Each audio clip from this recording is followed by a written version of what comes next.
Assalamualaikum, kisah kali ini tentang orang-orang yang dibakar di dalam parit. Pada zaman dahulu terdapat seorang raja kafir yang mengaku-ngaku sebagai Tuhan. Ia memiliki seorang penyihir yang menguatkan kekuasaannya serta bertugas menakut-nakuti masyarakat supaya perintahnya terlaksana. Bersamaan dengan bergulirnya waktu, usia sang penyihir menjadi tua.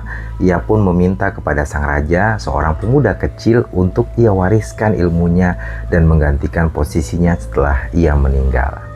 Seorang pemuda pergi kepada tukang sihir untuk belajar darinya, namun di tengah perjalanannya ia bertemu dengan seorang rahib atau pendeta.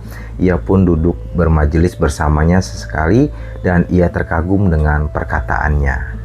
Sang rahib mengajaknya supaya beriman dan bertauhid mengesahkan Allah. Ia pun menerima ajakannya dan beriman. Akhirnya sang pemuda kecil tersebut senantiasa duduk bermajelis dengan sang rahib setiap kali ia akan menghadap para penyihir.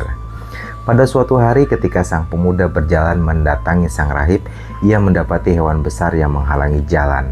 Lalu pemuda itu pun berkata dalam dirinya, "Pada hari ini aku akan ketahui mana yang lebih utama, sang tukang sihir atau sang rahib."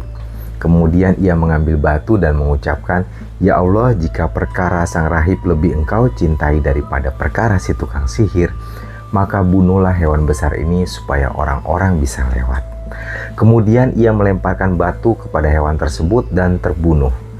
Orang-orang pun dapat berlalu lalang di jalan itu sehingga ia tahu dan sadar seyakinnya bahwa ia berada di jalan kebenaran, jalan hidayah. Pemuda tersebut menemui sang rahib dan memberitahukan apa yang telah terjadi padanya. Sang rahib pun berkata padanya, "Wahai anakku, sekarang kau lebih baik dariku. Kelak kau akan menghadapi berbagai ujian yang beragam. Jika terjadi sesuatu padamu, maka jangan kau tunjuk padaku." Sang pemuda semakin hari semakin terkenal di kalangan manusia. Allah memberikannya berbagai karomah berupa dapat menyembuhkan orang sakit, mengobati semua penyakit, dan ia jadikan hal tersebut sebagai perantara berdakwah dan menyebarkan risalahnya.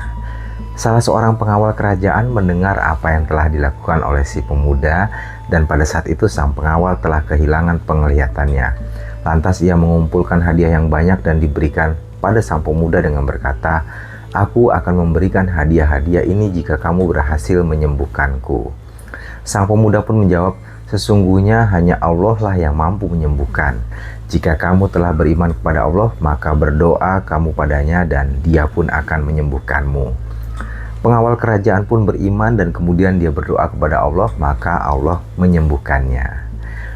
Pengawal kerajaan ini duduk di samping sang raja. Kemudian sang raja bertanya, "Siapa yang telah mengembalikan penglihatanmu?"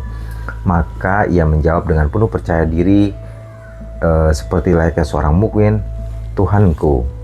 Geramlah sang raja dan berujar, "Apakah kamu memiliki Tuhan selain aku?" Ia pun memerintahkan prajuritnya supaya menyiksanya sehingga sang pengawal kerajaan menunjuk pada sang pemuda. Sang raja meminta supaya sang pemuda dihadapkan padanya dan berkata padanya, "Kamu telah mencapai sihir tingkat tinggi. Kamu kini dapat menyembuhkan orang dari sakitnya." Sang pemuda pun menjawab, "Sesungguhnya aku tidaklah menyembuhkan seorang pun, karena yang menyembuhkannya hanya Allah." Sang raja pun menyuruh untuk menyiksanya dan dia pun disiksa. Hingga ia memberitahukan sang rahib pada raja. Ketika sang rahib telah hadir, dikatakan padanya, Keluarlah dari agamamu." Namun sang rahib menolak dan kemudian ia digergaji dari atas kepalanya hingga tubuhnya terbelah menjadi dua. Kemudian didatangkan sang pengawal kerajaan dan dikatakan padanya, "Keluarlah dari agamamu." Namun ia menolak dan ia pun diperlakukan sebagaimana sang rahib. Kemudian sang pemuda tersebut didatangkan dan dikatakan padanya, "Keluarlah dari agamamu." Namun sang pemuda menolak. Lantas sang raja memerintahkan supaya sang pemuda dibawa ke puncak gunung. Sang pemuda tersebut berdoa pada Robnya, "Ya Allah, cukupkanlah aku terhadap apa yang hendak Kau lakukan pada mereka." Tiba-tiba gunung itu pun berguncang, para tentara berjatuhan, sedangkan sang pemuda pulang berjalan kaki menemui sang raja. Sang raja kembali membawanya ke gunung, namun ia tetap kembali dengan selamat. Dia pun berkata pada sang raja, "Sesungguhnya kau tidak dapat membunuhku hingga kau melakukan apa yang aku perintahkan kepadamu."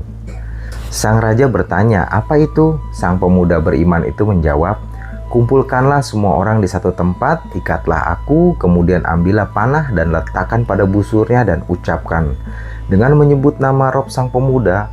Lalu lemparkanlah panah itu padaku.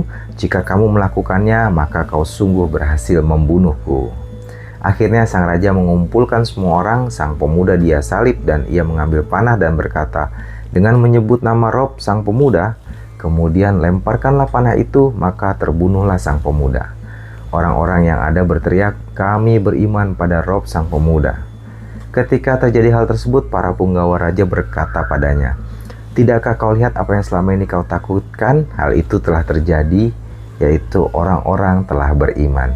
Sang raja pun memerintahkan tentaranya supaya membuat parit dan menyalakan api di dalamnya, kemudian memberikan pilihan pada semua orang antara keluar dari keimanan atau dilemparkan ke dalam api.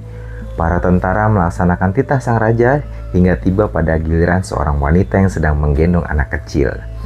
Wanita tersebut takut dilempar ke dalam api, sehingga kemudian Allah ilhamkan pada anak kecil tersebut supaya berkata kepada ibunya, "Wahai ibuku, bersabarlah, karena sesungguhnya engkau berada di atas kebenaran." Allah membuat anak yang masih menyusu itu berbicara ketika ibunya takut dilempar ke dalam kobaran api. Sungguh hal ini merupakan salah satu tanda Allah menguatkan dan meneguhkan hati orang-orang yang beriman. Hal ini dikisahkan dalam Al-Quran surah Al-Buruj ayat 4 sampai ayat 7. Hikmah kisah yang bisa kita ambil antara lain bahwa di antara rentang waktu tertentu Allah menyiapkan orang-orang yang menegakkan agamanya dan menyebarkannya di muka bumi. Raja memilih pemuda ini untuk dididik menjadi penyihir yang dapat menompang kekuasaannya, akan tetapi Allah menghendakinya menjadi seorang dai saleh yang menghancurkan kerajaannya dan memberi petunjuk manusia kepada agama yang benar. Kemudian iman itu tidak memerlukan waktu yang lama untuk bersemayam di dalam jiwa dan hidup di dalam hati. Demikian kisah kali ini. Semoga kita berhasil mengambil hikmahnya. Wassalamualaikum warahmatullahi wabarakatuh.